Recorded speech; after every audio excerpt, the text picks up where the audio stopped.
Now, The Hunt Palmer Show. Yes! I feel like I've been waiting for this my entire life. You're listening to The Hunt Palmer Show on 104.5 ESPN Baton Rouge. Jolly good fun. Jolly good. Locking down the middle of the day. America's favorite daytime fun show. Live from the Mercedes-Benz of Baton Rouge studio. This is Hunt Palmer.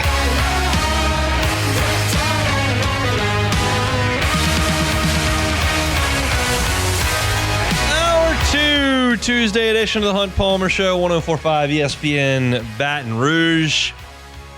Check it out over LouisianaSports.net. We have got a tracker of all the candidates that are reported to be requested as an interview for the New Orleans Saints' next head coach.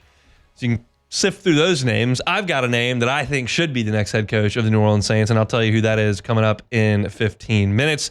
But we spent some time today talking about LSU and Missouri basketball tonight from Como. 8 o'clock tip up there in the Midwest. It is chilly in Columbia, we are told. But they'll be inside tonight playing some hoops, and both teams looking to get their first conference win. Drew King covers Missouri for PowerMizzou.com, part of the 24/7 Sports Network, and he joins us now on the Jim's Firearms Hotline. Drew, thanks so much for the time. How are you? I'm doing good, staying warm. Very glad that basketball is an indoor sport for sure. Yeah, it's gonna be real chilly up there, especially for us. We don't do highs of 20 here ever. Like it was like 34 this morning when I left the house, and that's just miserable for me. And that's like 15 degrees higher than y'all are getting all day today. So y'all stay warm up there. But let's see what the basketball has in store for us. Before we get into this year, I'm just curious from your perspective. Like, what happened last year? The first year under Dennis Gates, very strong tournament team, second round, and then the bottom just fell out. Why? So I think it's a couple of things. For starters, they had a couple of key injuries to key guys. Caleb Grill kind of had a season-ending wrist injuries 8 games into the year, and obviously he's playing a lot better and has been an important rotation piece for them this season. But then you also look at John Tonje, who was the first guy they signed out of the transfer portal, and he had an ankle injury before the season started and was never really the same guy. And now he's balling out at Wisconsin this season. So losing those two guys on the wing kind of really shortened their depth, which they were hoping would be a strength. But then you look at some of the other guys they brought in, like Connor Vanover and Jesus Carolero. Those guys really didn't pan out. I think that hurt them a lot. And then some of the guys that were returning that they were expecting kind of to take the next step in their development ended up they were asking too much of those guys. Like Nick Honor and Noah Carter weren't really capable of carrying a team the way that Kobe Brown and Demoy Hodge did the way a season before. So it was just kind of a pile of things that all came together in one season, and it definitely made it tough. You look at the non-conference for this team, season opening loss at Memphis in a pretty tight ball game. Obviously highlighted with a win over Kansas, also a win over Cal in there, and then a tight loss to Illinois in St. Louis. How would you assess the non-conference effort from Missouri this year? Yeah, I think it took them a while to kind of figure out what this team is exactly, and then once they did, now they're at a point where they kind of know what they have to do to win every game. Auburn's really the only one that they've been blown out on any given night. Even the Illinois game was very, very competitive up until the final buzzer. So I think that overall it's been a good non-conference slate for Missouri. The main thing is they didn't take any bad losses, right? They beat Cal. They beat all of the mid-major teams that were on there. And that, I think, was the really important part on top of getting that win over Kansas. Let's talk about, you said they found out what this team is. Could you sum up what this team is? Yeah, so I think it's a really physical team. Missouri is number 2 in the country, I think, in free throw rate. They just really use Mark Mitchell as a battering ram to get to the paint, and they have a lot of guys that like to do that. So every game they're getting upwards of 20 free throws, regardless of who the opponent is. And then defensively, they like to just create chaos and be really disruptive. I think they're number 4 in steal rate, so they like to play in the passing lanes, even at the risk of giving up an open shot. They really like to gamble going for steals. So I think that it's a team that has a lot of potential. It just hasn't necessarily had the games to prove themselves yet. So I think KenPom's got them right around 50 right now, and I think that they're a little bit better than that. You talk about the defense. LSU really struggled in the first half with Vanderbilt, who led the country in steals coming into that game. And Vanderbilt got 11 turnovers from LSU in the first half. LSU settled down in the second half and only turned it over 4 times, and they did a good job and actually took the lead before Vanderbilt eventually won the game.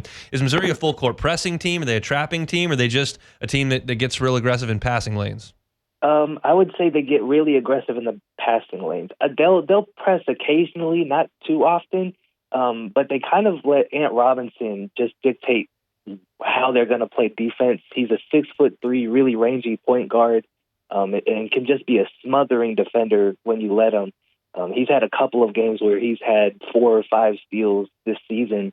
And so with him kind of leading the point of attack on defense, it kind of allows everyone else to scoot up on their man a little bit and get their hands in the passing lanes to intercept those passes. So, yeah, like it's not really a press. It's more so like they'll play a zone and then just have Ant Robinson really pressure whoever the lead ball handler is. It's an interesting matchup there with Ant Robinson, who's 6'3", as you mentioned. Jordan Sears coming in at 5'11", a completely different kind of player. Those two will see a lot of each other in this game with contrasting styles tonight. One player I wanted to ask you about, Drew, somebody that LSU fans are familiar with from 4 years ago, and then his time in South Carolina, Josh Gray, big 7-footer who's played about 15 minutes a game for Missouri. LSU has been atrocious at defensive rebounding this year. Offensive rebounds have killed the Tigers. Do you expect to see a good bit of Josh Gray in this game tonight? I do, and it's interesting you say that. I was looking at the rebounding rate for both teams, and they're literally right next to each other on defense. So I think Mizzou is 296 and LSU is 295. So neither team is very good keeping the other one off the offensive glass. So that's going to be a really interesting point for this game, I think. But with Josh Gray specifically, yeah, like I think they brought him in because he's somebody who Dennis Gates hasn't really had on any of his rosters before this season. As just a 7-foot, 260 guy who can just shatter the glass, rebounding the ball. I think that they brought him in knowing kind of what his limitations were, and that he was just going to be a situational guy. But given the makeup of LSU's roster and kind of how big their front court is, I could definitely see Josh Gray being an impact player tonight. You mentioned that defensive rebounding has been a bit of a bugaboo. Anything else that's kind of plagued Missouri, whether it's been in wins or at times where they haven't played as well? Yeah, like I think they're kind of a streaky three-point shooting team. If Caleb, like some nights Caleb Grill will go off for 8 for 10 from outside, and then other nights he'll be 0 for 4. And the whole team is kind of that way. They don't have a ton of guys who you can consistently rely on to make their shots. I think Mark Mitchell took 3 last game and made one of them, and he's got not the prettiest looking shot in the world. And a lot of times defenses leave him open because of that. So that would be something that I would be a little bit concerned about if I'm a Missouri fan, just not knowing necessarily how well or how accurate this team is going to be from night to night. What kind of crowd do you think will be on hand tonight? Late tip, chilly weather, but that's a basketball school up there. What do you think the crowd will look like tonight? Yeah, it's a good question. I think that fans will probably be a little excited just because we're getting into SEC play, and they've had some good attendance this year. But like you said, it's still pretty icy out on the road. It's an 8 p.m. tip on a Tuesday, so it's probably going to be lower than usual for sure. Well, enjoy some basketball tonight. We appreciate some time, Drew. We'll do it again soon. Definitely. Thanks for having me on. Drew King, PowerMizzou.com, part of the 24/7 network that's covering Missouri over there in Columbia. I'm interested in that because I just assume that folks from the Midwest or wherever it is, like, yeah, it's cold outside, but it's basketball season, we'll just still go. Didn't realize that there was some icy conditions on the road. I guess I should know that with the polar vortex and whatnot that's rolling through. It's just not the world we live in around here. I can tell you this: if temps were in the teens, which they will be tonight at Missouri in Baton Rouge, there wouldn't be anybody in the PMAC. I distinctly remember driving to that Ice Bowl game where Johnny O'Bryant and that team beat Kentucky.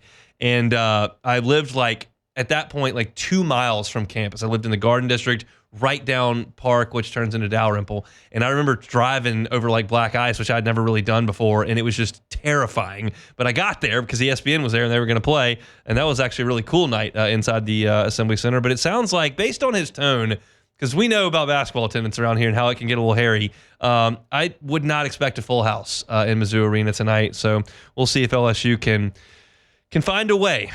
Based on that interview, a guy that's watched Missouri all year, sounds like you need a bit of a rough shooting night, specifically from Grill, who's been great for them, almost 50% shooting. And you got to find a way to keep Mark Mitchell off the free throw line. That's kind of it. If you can rebound and do that, LSU have a really good chance to win. But it's easier said than done for this Tiger team. So 8 o'clock tip-off tonight, SEC Network, LSU, and Missouri. All right, we've teased it enough. Let's come back. I'll tell you who I think the Saints should hire to be their next head football coach. That's next. The Hunt Palmer Show. Highland Insurance Group, highlandig.com is the website. Speaking of ice storms, that can happen around here. It can cause some roof damage, and you want that covered. Make sure it is from the folks at the Highland Insurance Group. Make sure that your business or your commercial property or your home are taken care of before the incident happens. You should trust your insurance broker like you trust your attorney, like you trust your CPA. You trust your attorney to look over everything and know all the issues that are arising so that they can take care of you. You trust your CPA to look at the books, evaluate things, and tell you where you stand. You should be the same way with your insurance broker. I know I dealt with a lot of business owners that are trying to hide policies. Well, just give me the best you can do. It works better when there's a relationship there and you can speak about what it is. There's a risk for your business, what appetite you have for that risk, and then you can determine what program you need to fit that. Highland Insurance Group is an independent broker. They've got dozens of markets they can place your general liability, your auto, your commercial property, your umbrella, your EPL, all those places. They got multiple options for you there. So trust them to place your commercial insurance in this new year. Check them out online at highlandig.com. Jonathan Carver and his team are fantastic to work with. Give them a call. Or check them out online. Highland Insurance Group, highlandig.com. This is the Hunt Palmer Show on 104.5 ESPN, Baton Rouge.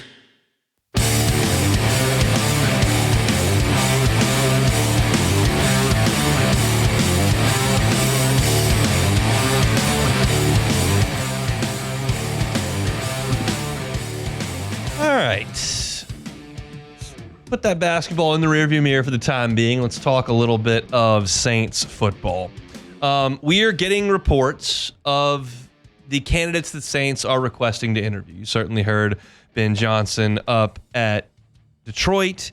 You've heard Mike Vrabel, who has been released from his contract with the Browns, where he was a consultant. You have heard that Darren Rizzi will get an interview as well. There are Aaron Glenn, as we mentioned, from Detroit. Like, there have been a lot of names talked about, and I think a lot of those make sense. And none of the names outside of Rizzi, I'll be honest, like, I don't think hiring Darren Rizzi is the answer for the Saints.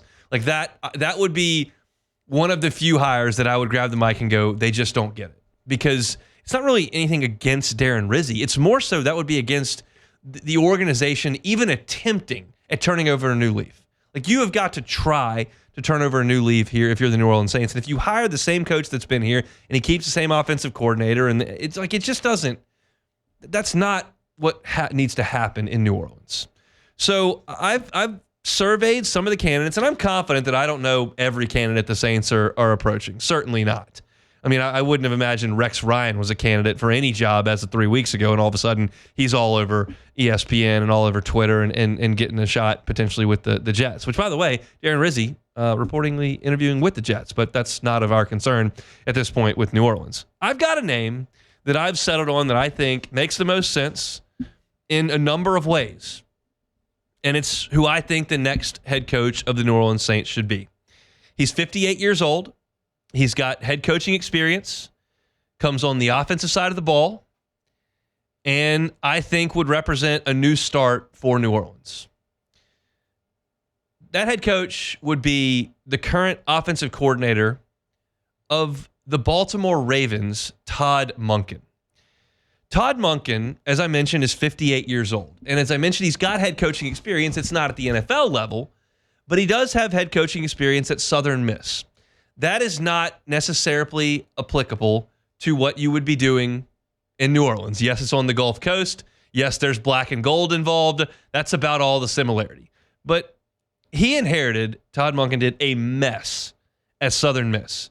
In his first year, they went 1-11, 1-7 in league play. In his second year, they went 3-9 and 1-7 in league play.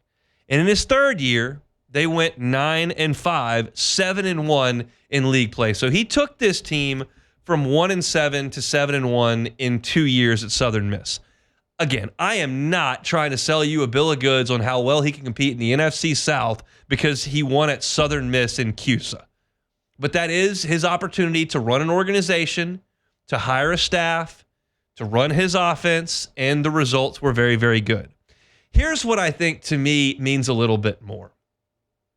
He eventually became the offensive coordinator at Georgia. And we know that they had struggled to kind of open things up in the Kirby Smart era. You had Jake Fromm, and they were kind of running the ball, and they weren't necessarily a dynamic offense that was designed to keep up with Joe Burrow and Tua and Trevor Lawrence and all those quarterbacks that were running through Ohio State. They weren't good enough. Well, he came in, and in that first year, the COVID year, 2020, he had JT Daniel and Stetson Bennett, and they were a decent football team, whatever. But the second year that he was the offensive coordinator at Georgia was 2021. They were number 9 in the nation in scoring offense with Stetson Bennett. They won the national championship.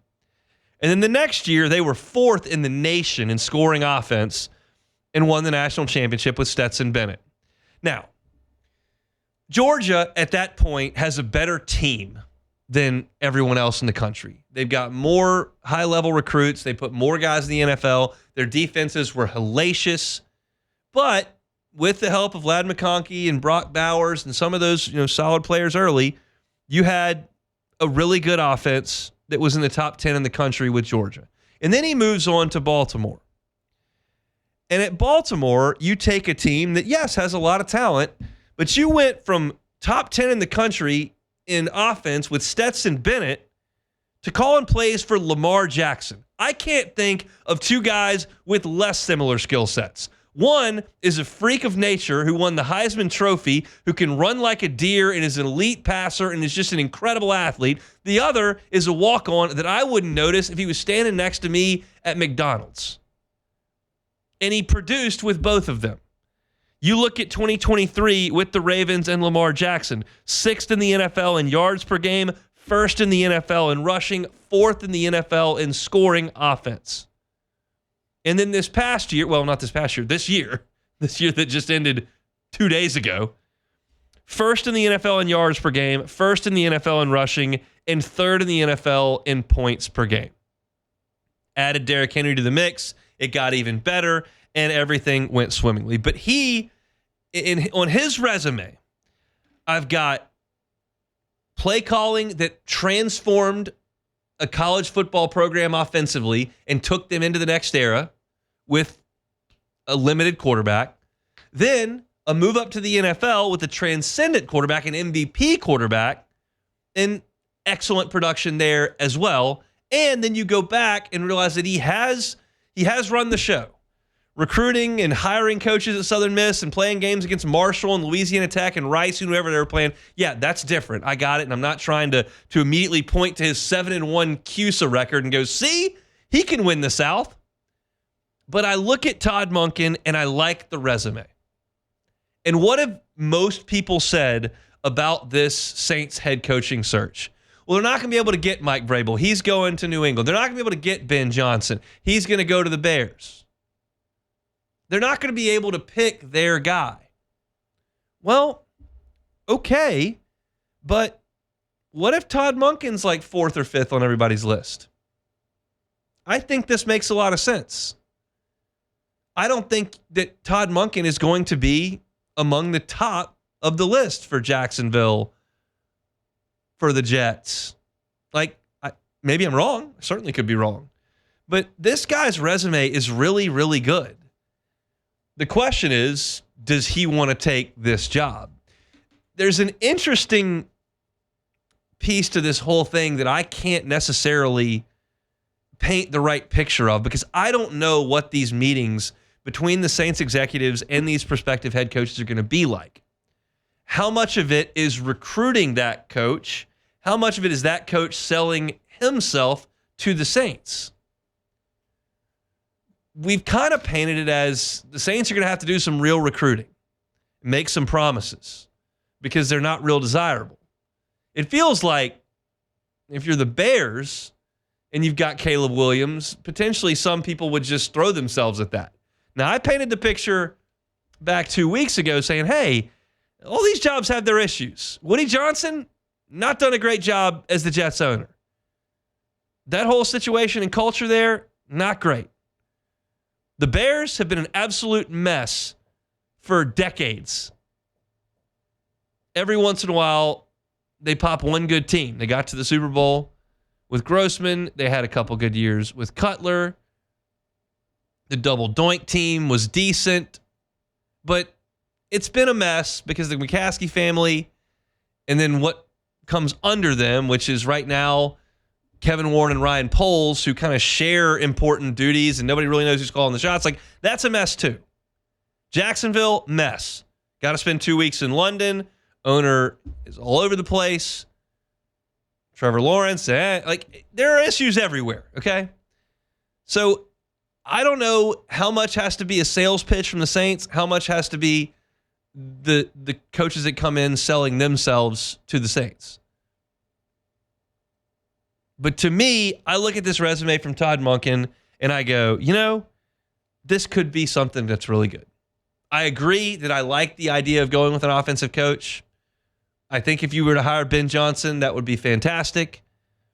I'm also of the school of thought that I think Mike Vrabel would be a great addition if he's not in New England. And Aaron Glenn, I'm not going to go kicking and screaming on. Like, Rizzy's probably the only one that I think that's just ridiculous. But there's not a lot bad on Todd Monken's resume. It started at the college level. He wound his way around at LSU in the early 2000s. But for the last, more than a decade, he's been either in control of the entire organization or calling plays and scoring a lot of points. And to me, that sounds like a guy that makes a lot of sense as an ex-head coach. So I'm officially planting my flag. I got Todd Monken as the next head coach of the Saints. That's the guy I think would make a ton of sense. We'll see how this thing shakes out over the next few weeks, but that's where my head is right at this moment. Jacob Beck, you have heard my sales pitch. You've heard me talk about Todd Monken and his credentials. You've kind of heard me compare the Saints to the rest of the league. They're hiring coaches. Your thoughts? I would definitely be pretty happy with Todd Monken, but I think that the Saints are just going to, as Sharif said earlier, like they continually have showed us, and until proven otherwise, that they just like to make moves that they're comfortable with. And so I fully expect Aaron Glenn to be the next head coach of the Saints.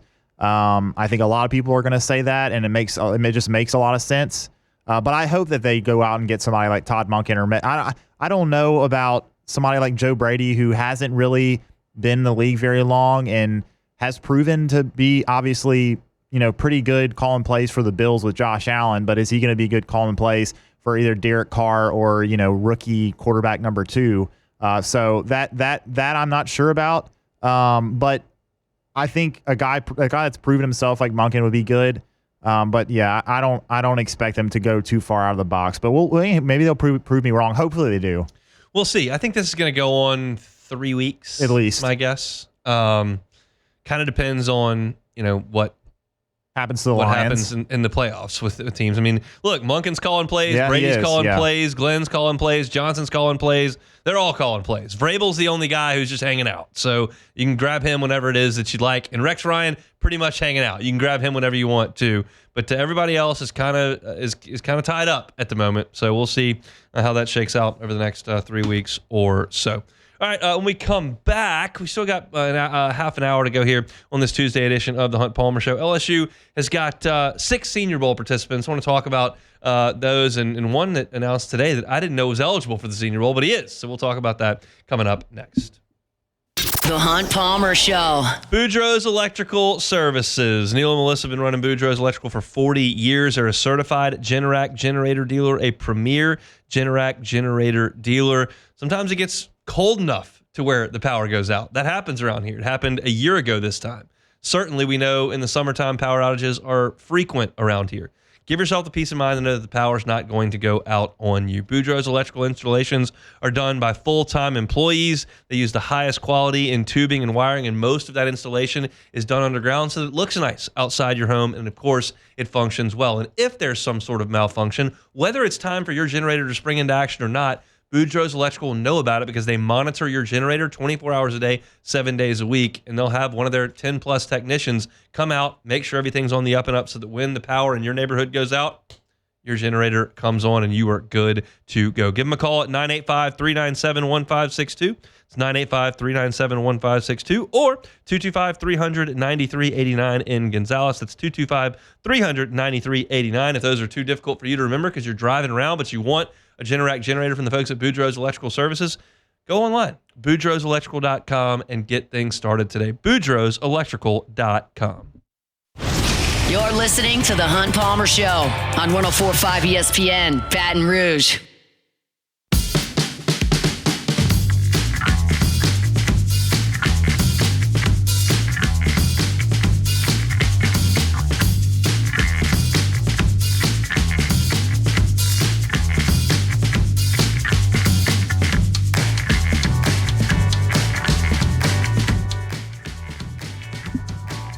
It was announced earlier this morning that Mason Taylor has been invited and has accepted the invitation to the Reese's Senior Bowl.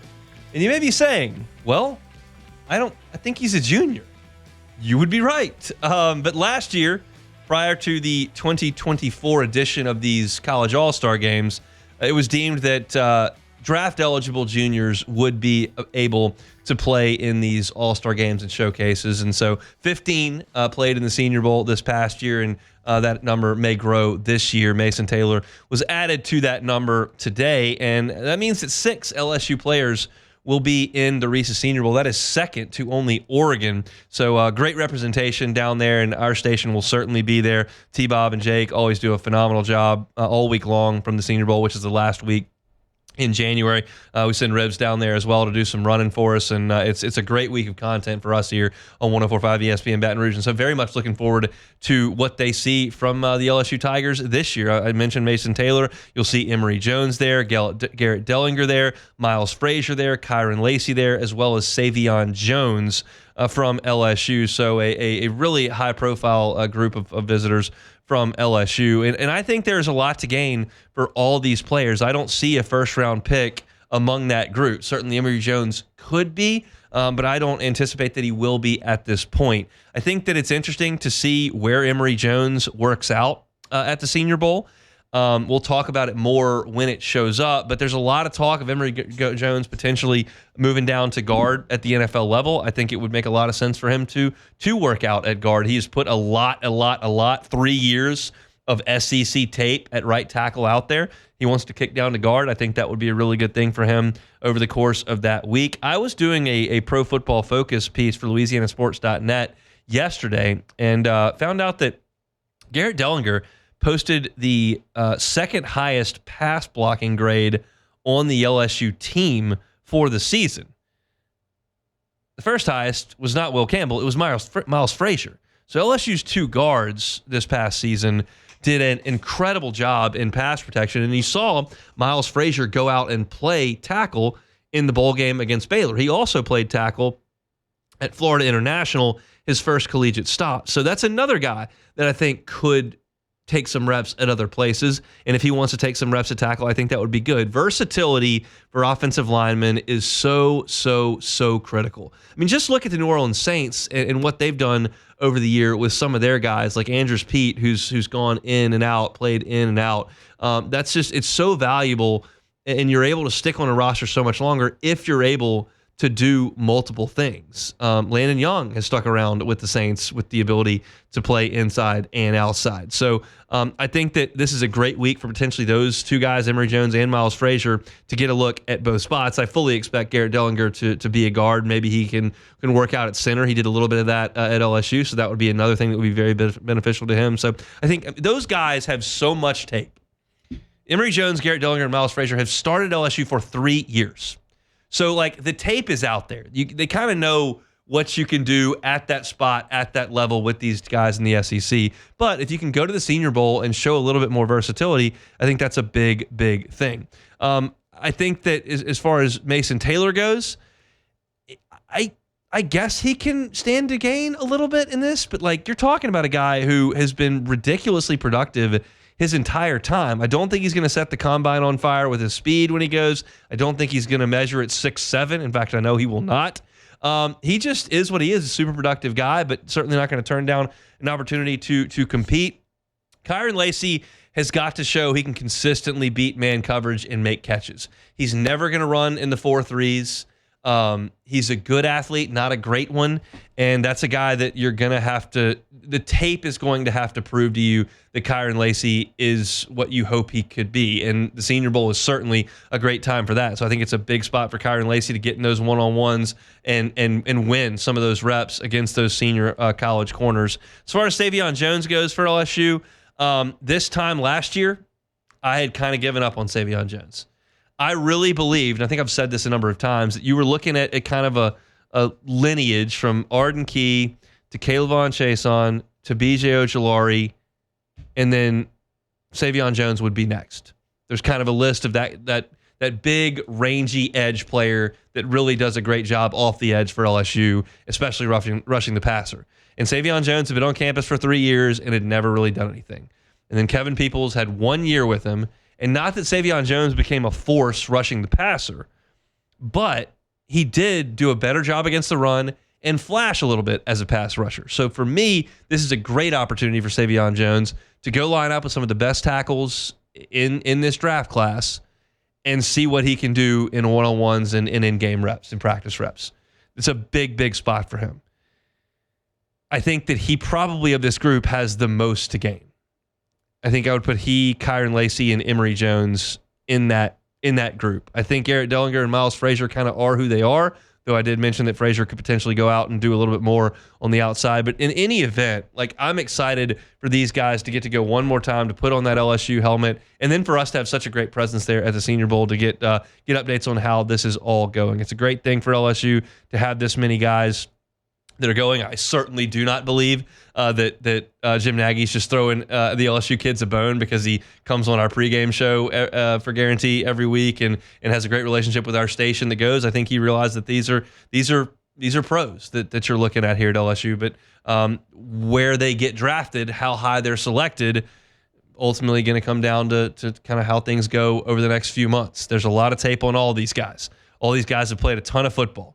Can you do anything here or there in the final spring before the draft to catch somebody's eye and move up and get a better spot in the NFL as far as your draft position goes? I'm interested in it. I did not know that Mason Taylor was eligible to play in the game, but I'm glad he is because I want to see him in that gold helmet one more time. Although, who knows? Half these guys may wear white helmets. That is a story for very much another day. But again, Emory Jones, Garrett Dellinger, Miles Frazier, Kyron Lacy, Savion Jones, and Mason Taylor, 6 LSU Tigers headed to the Senior Bowl. Only Oregon, who has 7 at this point, has more players currently committed to play in that game. So we'll step aside one more time. We'll take a timeout, come back and close things out. You're listening to a Tuesday edition of The Hunt Palmer Show.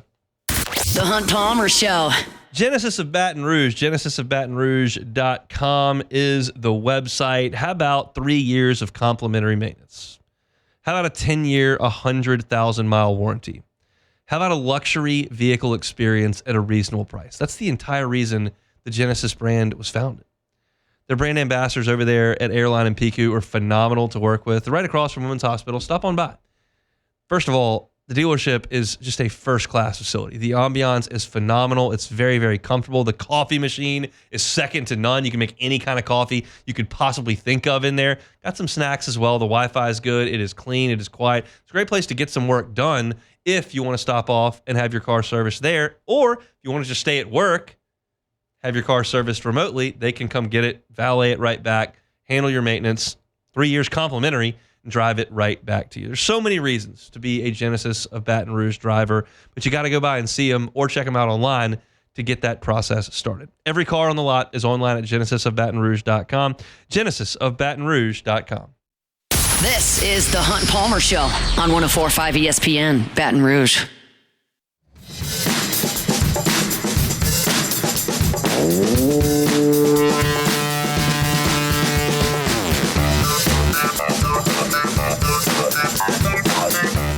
The Hooters College Football Bowl Pick'em Challenge presented by Yingling is underway. Make sure to check the leaderboard in your inbox to see if you qualified for the final round of picks and your shot at $1,000 in cash and a $200 gift card from Hooters. Our grand prize winner will be notified January 13th. It's the Hooters College Football Bowl Pick'em Challenge presented by Yingling at 1045ESPN.com. So the Raiders hired John Gruden once upon a time. And They did? They fired him amid the emails that were floating about, and they hired Josh McDaniels, and they immediately fired him. And they let Antonio Pierce coach, and then he coached another year, and they have now fired him. They just fired Antonio Pierce, so more competition for the New Orleans Saints. I'd really like to go to Mark Davis, the owner of the Raiders, and just ask a simple question. Like, Mark, do you think you're any good at this? Like, do you think you're any good at all? Your teams are terrible every year. You're firing a coach every 15 months at this point. Like, you're clearly completely incompetent in running this. The Saints are far from perfect, trust me. And I wish they would shake things up a little bit more than they do. But when you're an organization like the Raiders, like basically the Bears, that just has to fire a coach every 20 minutes, there's clearly so much dysfunction.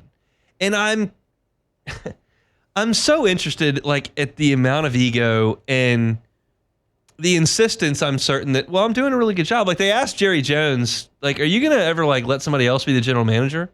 And he was like, no, I'm never going to let anybody else be the general manager. I said this when I bought the team in the 80s. I said, look, I bought this not as an investment, as an occupation. And I didn't buy it for my kids. I bought it for me. So I'm going to do it. And they just, hadn't quite gotten it done. But the Raiders are a mess. And again, as we talk about this state of the Saints, and I don't know, I mean, this just came across the wire, so I haven't had time to, like, prep a segment and go, okay, how do the Saints stack up with the Raiders? I don't know. I don't know what their salary cap situation is. I know they got no quarterback. They got an owner who, quote George Costanza, fires people like a bodily function, and they never win anything. So it's a cool place to live, probably. Vegas seems cool. But that, to me, doesn't seem like an awesome opportunity for somebody. I realize I detailed all the shortcomings of all the jobs that are in competition for the Saints. I could be sold pretty quickly on being the head coach of the Patriots. I could be sold pretty quickly on being the head coach of the Bears. You could even sell me on Jacksonville to an extent. You can't sell me on the Raiders. Like, that looks like a terrible spot to go be a coach. And I just could not work for Mark Davis, who, he wins the genetic lottery. That's why he's got the team, not because he did anything else. So they fired Antonio Pierce, and we'll see where things go for Las Vegas from there. We don't have much time left. I do want to briefly talk about LSU basketball before take it or leave it here. Tonight, 8 o'clock, SEC Network. We've talked about it a good bit over the course of today's show. I'm going to pick Missouri to win the game. I just don't have confidence in LSU right now.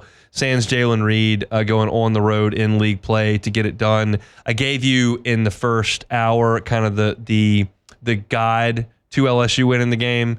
You've got to keep Missouri off the free throw line. They make more free throws than anybody in the country.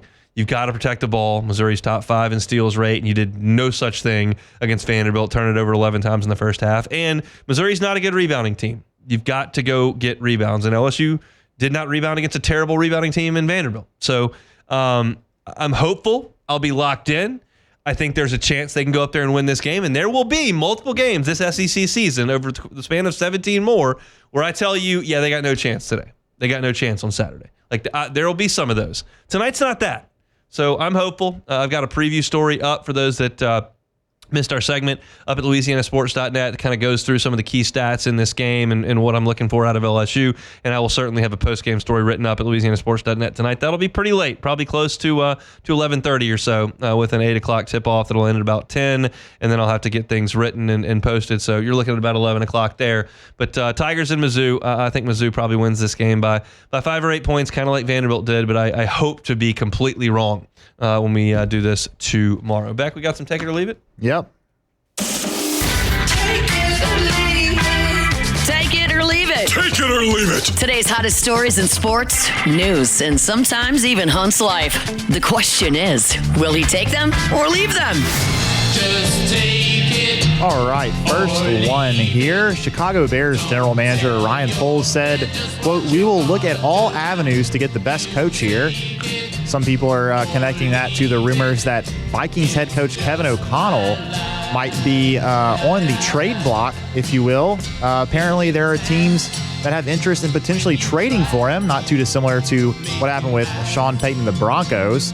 The Bears would trade for a head coach. Take it or leave it. I will take that. I'll take it. If you think you've got the right guy and you got to trade for him, yes. I just can't imagine the Vikings thinking it's a good idea to trade their coach to a division rival. That doesn't. The Saints weren't dealing Sean Payton to the Bucs.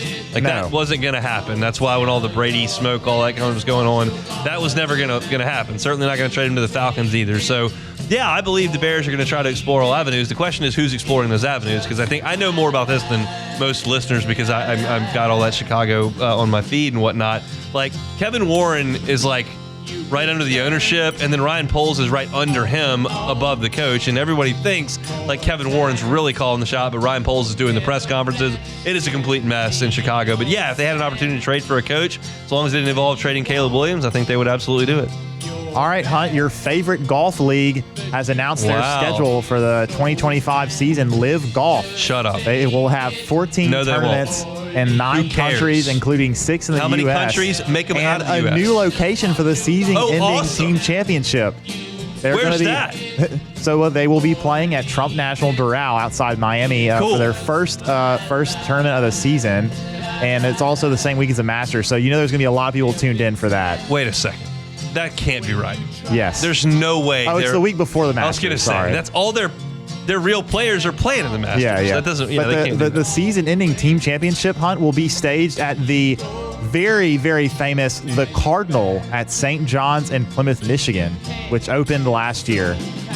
So there you go. The live golf schedule. Take it or leave it. I will leave it. Just leave it alone. And you knew that when you typed that question out read it on the air. Yeah, I did. Stupidly. I thought you were going to talk about the TGL, which is teeing off tonight. Oh, yeah. How do you feel about the TGL, Hunt? LSU's playing basketball tonight. I'm not going to watch golf on a simulator. I'm not telling you I would never watch it under any circumstance, but I'm not too compelled by it at this point. Like, I like to go ahead and do a golf simulator. I don't necessarily need to watch Justin Rose hit into a golf simulator. But good for them for trying. I would watch that for 48 hours straight before I watch 10 minutes of a live tournament. That's a fact. I've still never seen Liv hit a shot. Very proud of that. Will not happen. Wow. Of course, I don't know if I have the WB or YouTube, whatever they have. No, they stream it on YouTube, but man, what a man of integrity you are. That's me. I am the pillar of integrity. Never watched a single second of Liv Isn't Greg golf. Norman out by now? Yeah, I think they got him out, yeah. Idiot. All right, last one. The Tennessee Titans fired general manager Ron Carthon, but retained head coach Brian Callahan. Retaining your head coach, but firing your GM. Take it or leave it. Leave it. I mean, leave it alone. Now you got a head coach who's the GM didn't hire him. Yeah. And what are they going to go out there and lose a bunch of games next year? What are his odds of keeping his job? None. So, yeah, that doesn't work. That's the same thing the Bears have been doing. They were going through GMs and coaches and quarterbacks, and it's just a vicious cycle, and they couldn't get out of it. I mean, that's not something the Saints have had to deal with, but it's still not ideal. It's hard to function in an NFL franchise. There are a lot of moving pieces that have to work in concert. It's very difficult, but a lot of teams and a lot of organizations are really, really bad at it. I wouldn't suggest the Titans have been a terrible organization like I would say the Raiders have, but yeah, that's just not a winning situation there to get rid of your GM and to have a new GM come in with a coach that's not his. So that's our thoughts on all of that. Let's take it, leave it here on this Tuesday. We got tons to do on tomorrow's show. We'll recap LSU and Missouri on the hardwood. We will certainly get you up to date on anything we hear on the Saints coaching search. have JD Piquel previewing the college football playoff, which is coming up here in a couple of days. It'll be a What If Wednesday for the first time in a month, it seems like, because we've had no shows the last 2 Wednesdays with Christmas and New Year. So we'll get back into a rhythm with that and much, much more. Matthew Bruni will come on with us as well, as he does each and every Wednesday. So tons to get to on Wednesday. Should I do SEC basketball power rankings back? Is that something we need to get into tomorrow? Well, Hunt, you did it. You did it the first week before SEC play for football. So SEC play's already started basketball. Started. So I think you got to go ahead and get it going here. Where do I rank LSU? I would guess 13. We'll have to see. I think we'll probably do it on tomorrow's show. Missed any of today's show? Catch it on demand, 1045ESPN.com's on demand tab, or LouisianaSports.net, Apple Podcasts, Spotify, wherever you find your sound. You can always find us. I previewed this Hoops game at 1 o'clock and 1:30 and 2 o'clock at different variations. Talk to Sharif Ishak about the Saints and the Pels at 1:15. You can find that on YouTube or wherever you find your podcast at Hunt on Saints. And then my pick for the Saints head coach. You can also find that at Hunt on Saints. Matt's going to drive you home coming up next on AFR. We're back tomorrow, same time, same place. It's the Hunt Palmer Show. The Hunt Palmer Show. One Bath and Closets. OneBathAndClosets.com is the website. David Duvall and his team, 30 years redesigning and remodeling bathrooms and closets. Safety is a big, big deal in the bathroom. It's something I tell you about a couple of times a week when I'm talking to you about One Bath and Closets, because most of us have folks in our lives that are aging, and the bathroom can be a very, very hazardous place. Let David Duvall and his team come in and at least mitigate that risk by putting in non-slip floors, by putting in walk-in tubs that are more convenient and safer, by putting guardrails in some slippery areas, by putting benches in the shower. These are things David Duvall and his team do all the time. And if you haven't given that any thought, please do as we get into the new year. If there's someone in your life that's aging and may need some help in the bathroom, David Duvall and his team are happy to do that. You can start your process with a free consultation online. You can also see pictures of their fantastic work. You can see their satisfied customers and all those reviews. It's all online at onebathandclosets.com. One Bath and Closets. They're online at onebathandclosets.com.